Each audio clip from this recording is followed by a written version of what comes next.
Chapter 4. Driving to Work. Anne walks away from the back alley and makes his way towards the street. While walking in the middle of the alley, he looks down at the garbage on the concrete ground and tries to steer clear from all that, so that his clothes don't get any dirtier. Suddenly, as he looks up, he sees an old broken Volkswagen in front of him. He was intrigued by that lone broken-down car and makes him walk towards it. All his attention is towards the Volkswagen, as his previous consciousness about watching out his steps to avoid any more garbage, forgotten. As he gets closer to the old vehicle, his right foot steps on something and momentarily sticks on it. His steps come to an abrupt halt as he looks down at the ground to see what had stuck. He sees a left foot shoe that looks like it has been in this alley for years. The shoe top cap has been ripped off, making the toes visible to see.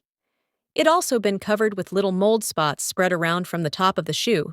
Also has some blonde stains, vomit, pubic hair, semen, and mung. Anne doesn't notice or cares about of the repulsive stains on the shoe. He bends down and picks up the shoe and puts it on his left foot, before wearing that disgrace shoe on.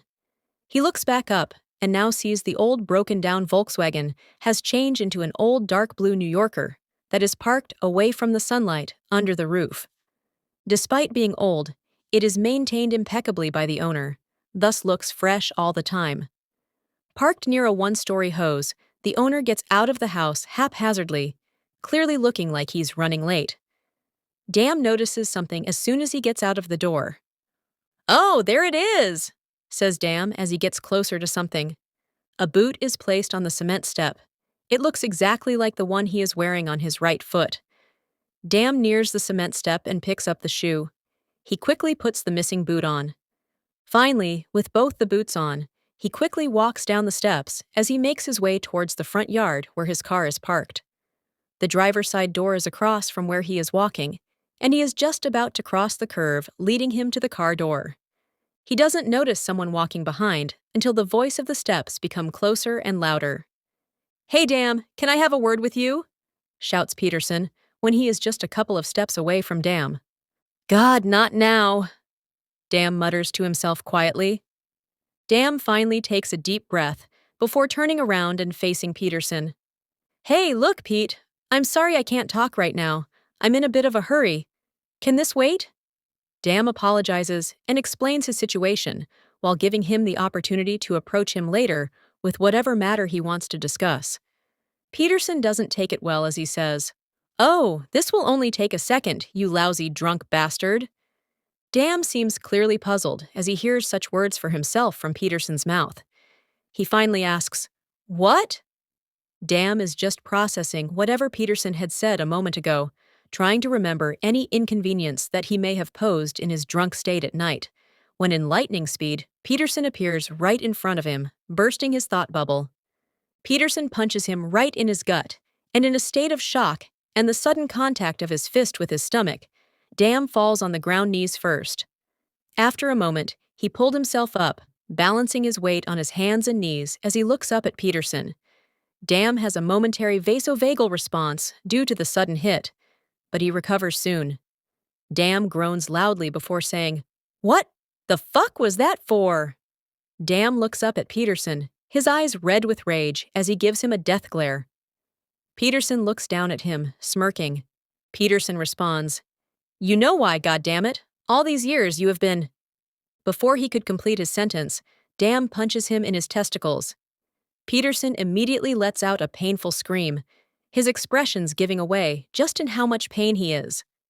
"Dam, I'm so sorry I didn't know what came over me. I was—" Peterson says in extreme pain. Dam gets up quickly and knees Peterson in the testicle for the second time, with his right knee. This time, Peterson groans loudly in pain.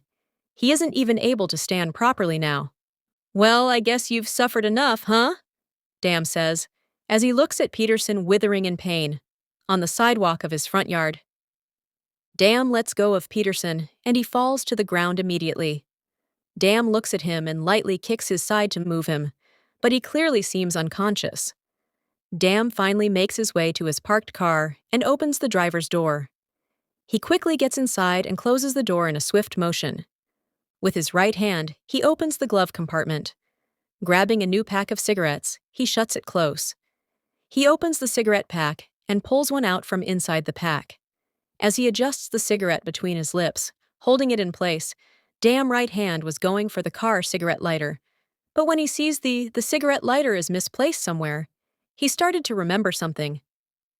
"Oh, right," he said, while chomping a little on the butt of his cigarette. So now his hand reaches to the sun visor. As soon as he opens the sun visor, a matchbox falls down and lands in the middle of Dam's palm. The burn scar on his right index finger catches his attention as he takes out one matchstick and lights it up. He lights the cigarette and throws the burnt matchstick somewhere inside of the car. As he puffs out smoke from the cigarette, he fixes the rearview mirror. Once the rearview mirror is fixed, he looks at the back seat. Dam turns to his lift, and his gaze lands on a little smear on the window door. "Smooth," says Dam as he looks at the smear with interest.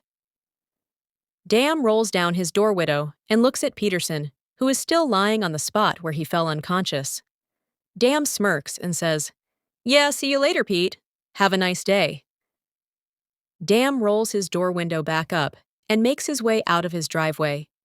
He looks at his watch and realizes that he is clearly running late. He curses all the distractions from the religious seller, phone calls, to the encounter he had with Peterson. He drives his vehicle out of the driveway and is now finally on the streets. Driving past his street, crossing the suburbs, he finally makes it to the road that is headed towards the bridge that leads to the city. Dam's vehicle doesn't stop anywhere, and he drives fast, but not too fast as to break the traffic laws. His car comes to a sudden halt at the traffic signal as the light turns red.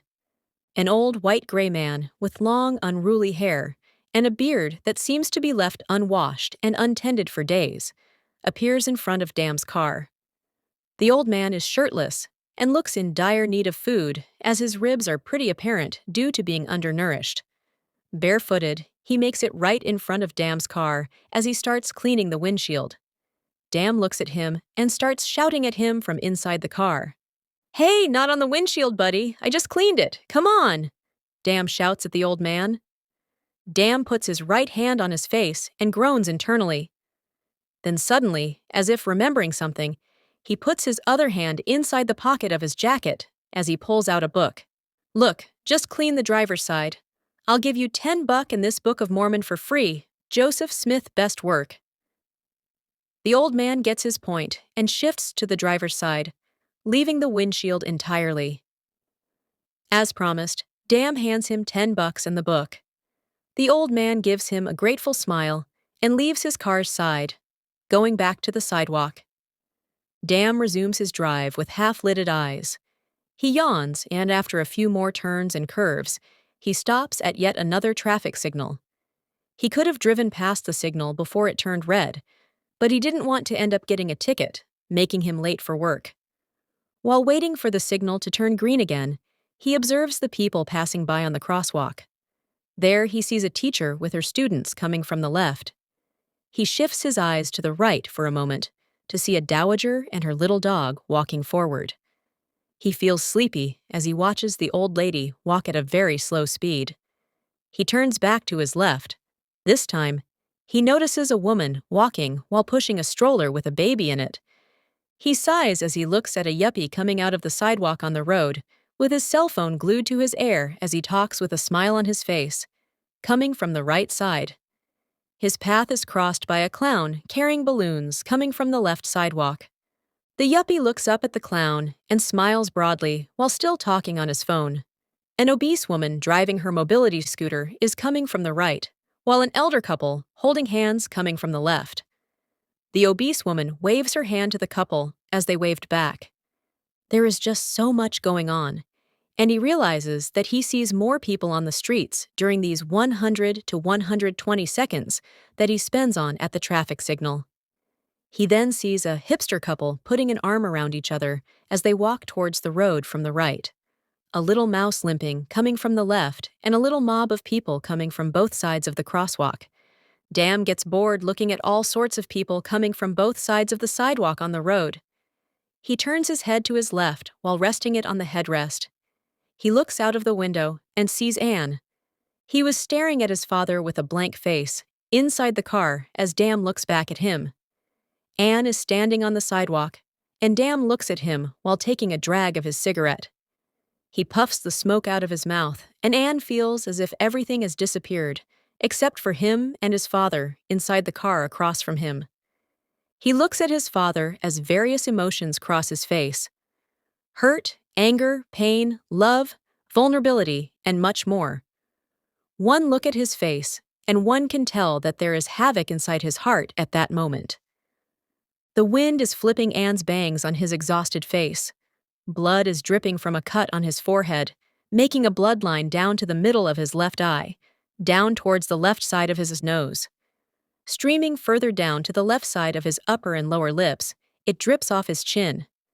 Dam's vicious eyes look at Anne's innocent blue ones. The light finally turns green, and without sparing another second, Dams drives away. Dam goes back to his casual self almost immediately, as if nothing happened. He throws his cigarette out of the window and turns on the radio to kill the silence of the remaining journey. As Dam turns on the radio, a song is playing. Dam stares at the radio, clearly annoyed. "Who the fuck listened to this shit? Idiots, that's who," says Dam in annoyance.